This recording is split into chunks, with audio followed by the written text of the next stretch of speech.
इश्क का सफर, एक अधूरी दास्तान। पहली नजर, पहला एहसास।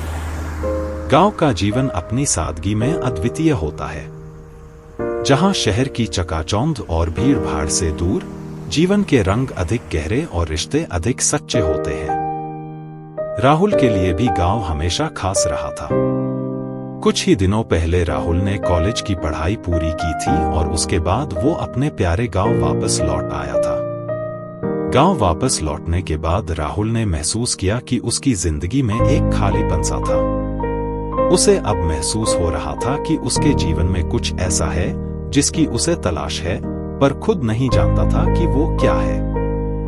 इसी उलझन के बीच एक शाम राहुल गांव के पास वाले तालाब के किनारे जा पहुंचा। वहां का शांत माहौल उसे हमेशा से सुकून देता था। राहुल तालाब के किनारे बैठकर पानी की लहरों को देख ही रहा था कि उसकी नजर एक अनजान लड़की पर पड़ी। वो तालाब के पास बैठी थी, उसकी आंखों में एक अजीब सी मासूमियत और उदासी झलक रही थी। वो एक तरह से उस माहौल में घुल-मिल सी गई थी, मानो उसकी वहां मौजूदगी भी उस प्राकृतिक सौंदर्य का हिस्सा हो। राहुल की नजरें उस पर ठहर गईं।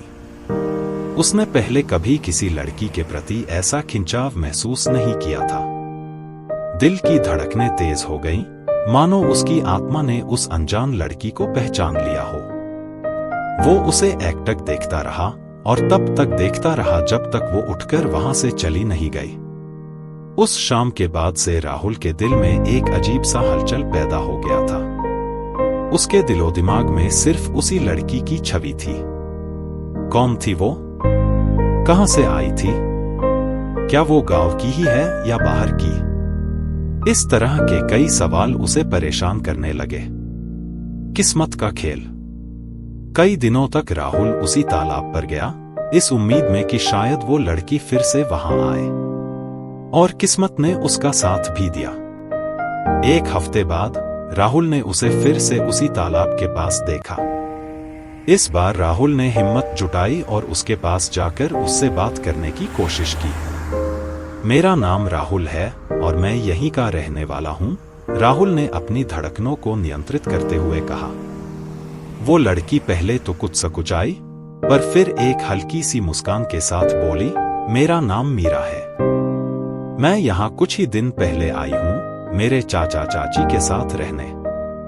मीरा की आवाज में एक मिठास थी और उसकी मुस्कान ने राहुल के दिल को छू लिया।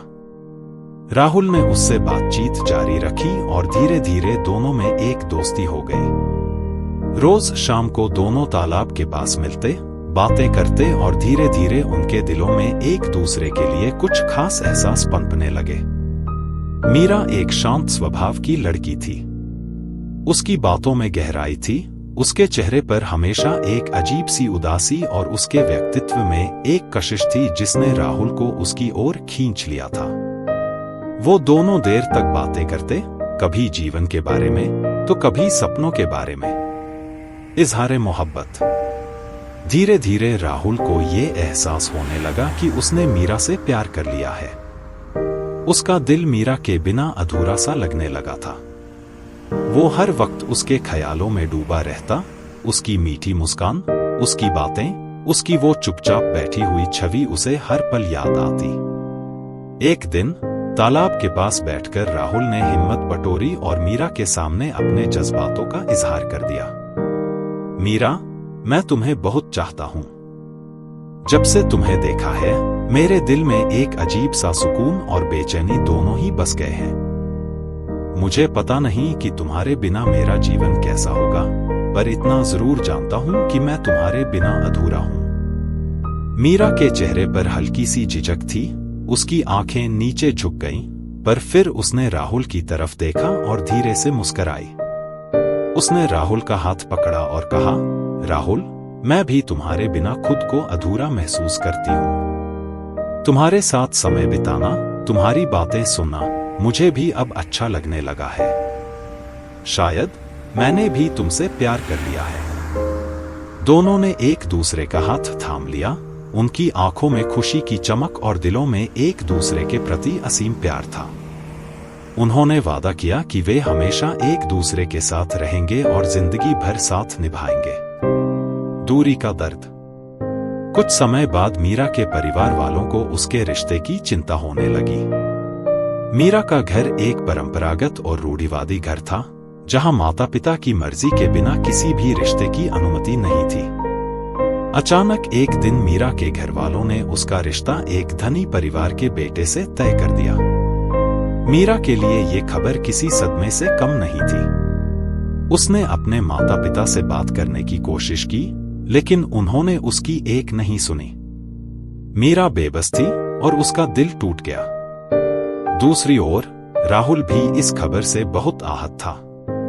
उसने मीरा को समझाने की कोशिश की, लेकिन समाज और परिवार की मजबूरियों के आगे दोनों बेबस थे। अब उन दोनों के सामने एक बड़ा सवाल था, क्या वो एक दूसरे से बिछड़कर जी पाएंगे? क्या उनकी मोहब्बत इतनी कमजोर थी कि समाज के नियमों के सामने झुक जाए? एक आखिरी मुलाकात। मीरा की शादी की तारीख करीब आ रही थी। उसके दिल में राहुल से मिलने की तड़प थी। उसने राहुल को तालाब के पास बुलाया, जहां उनकी मोहब्बत का पहला अंकुर फूटा था। दोनों एक दूसरे के पास बैठे, लेकिन किसी के पास कहने के लिए शब्द नहीं थे। उनकी खामोशी में भी एक गहरी बात थी, जो केवल दिल से दिल तक पहुंच सकती थी। राहुल ने मीरा का हाथ पकड़ा और कहा, मीरा, मैं तुम्हें कभी नहीं भूलूंगा। तुम मेरी जिंदगी की सबसे खूबसूरत याद हो, जो हमेशा मेरे दिल में बसेगी। मीरा की आंखों में आंसू थे। उसने राहुल की तरफ देखा और कहा, राहुल, शायद हमारी तकदीर में साथ होना नहीं लिखा था, लेकिन मैं हमेशा तुम्हें अपने दिल में बसा कर रखूंगी। दोनों ने एक दूसरे को गले लगाया, और उस गले लगाने में उनकी अधूरी मोहब्बत, दर्द और जुदाई का हर एहसास शामिल था। इश्क का सफर, अधूरी दास्तान। मीरा की शादी हो गई और वो अपने ससुराल चली गई। राहुल अपने जीवन में आगे बढ़ने की कोशिश करने लगा, लेकिन मीरा की यादें हमेशा उसके साथ थी। उसका दिल हमेशा उस तालाब के किनारे जाकर उसे याद करता, जहां उन्होंने अपनी अधूरी मोहब्बत की कस्में खाई थी। राहुल और मीरा का इश्क अधूरा रह गया, लेकिन उनकी मोहब्बत की यादें हमेशा उनकी जिंदगी का हिस्सा बनी रहीं। इस अधूरी मोहब्बत की दास्तान ने उनके दिलों में एक अमिट छाप छोड़ी और उनके गांव के तालाब के किनारे एक कहानी बनकर रह गई। The end.